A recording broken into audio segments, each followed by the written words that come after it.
20X versus Galaxy Note 9 speed test. That video's coming up right now. Let's go.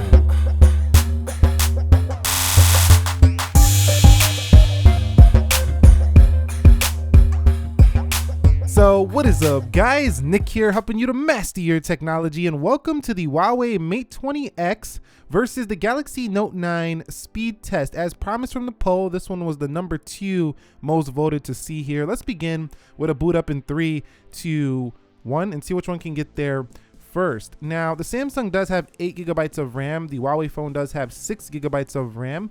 However, you can get the Huawei phone with 8 GB of RAM. Kirin 987 nanometer chipset, that's a first for an Android phone over there on the Huawei device. And we do have Snapdragon 845 built in the 10 nanometer process over there on the Samsung device. Also, you can get the Samsung with Exynos chipset as well. So it looks like the Huawei does boot up first over the Note 9, which I did expect as it boot up first over the iPhone, but I think there's one other phone that might beat it, and that would be the Pixel series. So the first round goes to the Mate 20X. So let's do a test here for the Mate 20X's facial recognition. 3, 2, 1. And you can see it goes right in, kind of like a OnePlus 6 series device. 3, 2, 1. And it goes right in. One more time. 3, 2, 1. So you can see very fast. Now, the Galaxy Note 9's facial recognition is going to combine the iris as well as the camera. 3, 2, 1. And you can see it definitely takes longer than the one on the Mate 20X. 3, 2, 1. And there it goes. So sometimes it does take a little bit longer and sometimes it's a little bit faster. Now in this video, it was a little bit slow because, you know, I got the camera in front of me and stuff like that. The Galaxy Note 9 definitely doesn't have the faster face unlock. However, okay guys, so here's the software for the Mate 20X. We do have the global model here, GPU Turbo. This is build number 9.0.0.127, MUI version 9.0.0 on Android version 9 here, Motion UI. On the Samsung device, we are rocking out with Android 8.1.0 and Samsung Experience version 9.5. Now, I will consider retesting these later on if you would like to see it when the official One UI comes out. But right now, if you were to buy these two phones, these are the versions you're going to get on your device. Okay, guys, so we've arrived at the application portion. You can see everything closed out on both. Let's go into calculator. 3, 2, 1. And that's to the Mate 20X. Let's go into clock. That's to the Mate 20X. Let's go into settings. Both of them do have 1X animations, Twitter. And you can see that goes slightly to the Mate 20X. Going into notifications, you can see pretty similar. Once in application, you're just talking about a difference in screen size, not really too much in performance. Let's go into Snapchat. That goes to the Mate 20X. I tested that every time before this video. Mate 20X always opens Snapchat first for some reason. Let's go into Instagram. 3, 2, 1. And you can see Instagram is first for, looks like the Mate 20X. Yeah, it looked like the Mate 20X a little bit first, but when you get in the application, again, it's just a difference between screen size. That was a little bit of a delay there scrolling through my profile page. So the Note 9 has a sharper display, so that could be an advantage there. Let's go into WhatsApp, and you could see pretty much identical performance there. What about YouTube? And YouTube is first for the right.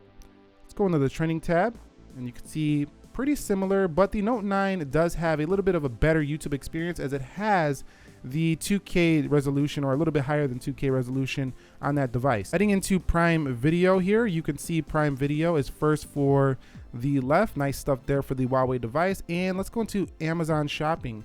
And you can see that one's going to the Huawei Mate 20X, with the Note 9 for some reason having an issue loading up Amazon. So that one definitely went to the Mate 20X. Let's go into Starbucks, and you can see Starbucks. I'm getting my coffee first there, looks like, for the Mate 20X. eBay, and you can see eBay is first here for the Mate 20X. And now we're still waiting here on the Galaxy Note 9. And there we go. The Note 9 finally loads up eBay. Let's go into Slither. And you can see both with that little bit of an ugly transition there, but it looks like the Mate 20X loaded that first. In game, the Mate 20X actually stays cooler, uses less battery, and is a little bit faster to load games. So I would recommend the Mate 20X for gaming. What about Jetpack Joyride? Although the Note 9 is a beast in gaming as well, it also has a cooling system and it also has a pretty good battery life. So both of them are great, but the Mate 20X is just a little bit better for gamers. Let's go into Dead Trigger 2, and you can see Dead Trigger 2 does load first here. Didn't even see that one. I think it was the Note 9. Let's hit play.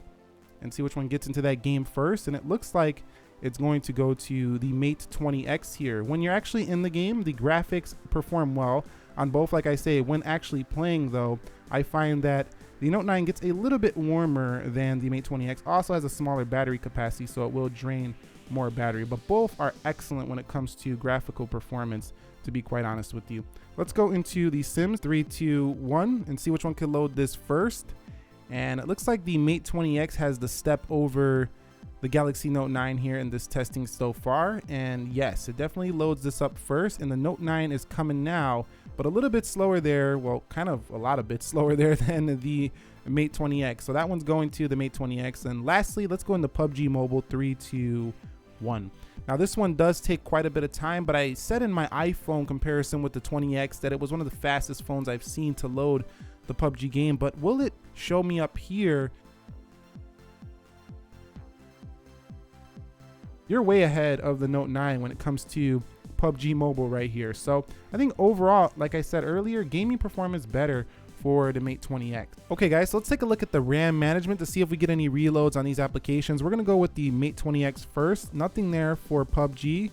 And let's go into the Sims. And there was a little bit of a delay. Looks like the Sims was a little bit slow there. Let's go into Dead Trigger 2. Let's go into Jetpack Joyride here for the Mate 20X. Slither. And nothing so far. There's not much of a reload at all here so far with the Mate 20X. These simple applications holding just fine here in the background. Just the Sims gave us a little bit of trouble. So the Mate 20X actually has pretty excellent RAM management. You're not really going to have any issues reloading applications here for this device. So here we are with the Note 9 PUBG Mobile. We're going to see if we get any reloads here on this one. This one has 2 GB of RAM more than the Huawei Mate 20X. And there we go with the Jetpack Joyride. So far, not much to speak of, and I've actually really loved the RAM management here for the Note 9. It's been excellent. It never really reloads anything for me. And if there's a phone I'm taking out and I just want to reload applications, or I want to multitask and I don't want to worry about things reopening, that's the Note 9 I'm picking up pretty much every time. So you've seen right here, the Note 9 seems to do a little bit better. I think if you're looking for a little bit better RAM management, you probably want the Note 9, but the Huawei is so close that I wouldn't make this a deciding factor between both of them. Okay guys, so I shot a 1-minute clip for the Mate 20X. I put USB-C to USB-C, transferred it over to the Note 9. We're now in Video Shop, and we're gonna go ahead and see which one can compile this, send it to the gallery first over the other. And we're gonna go ahead and hit share. And then we're gonna go to 1080p on both, 30 frames per second. We're gonna hit gallery in 3, 2, 1. See which one can compile this video and do it first. The win goes to the Note 9. So Note 9 with the win there on video rendering, at least in the Video Shop application. If you have an application you think would be a better way to test this, let me know down below, as I do consider that for future videos. Okay, so here we are with the Geekbench test. Let's go ahead and run benchmark and see which one can do it faster. I will be back when it is done.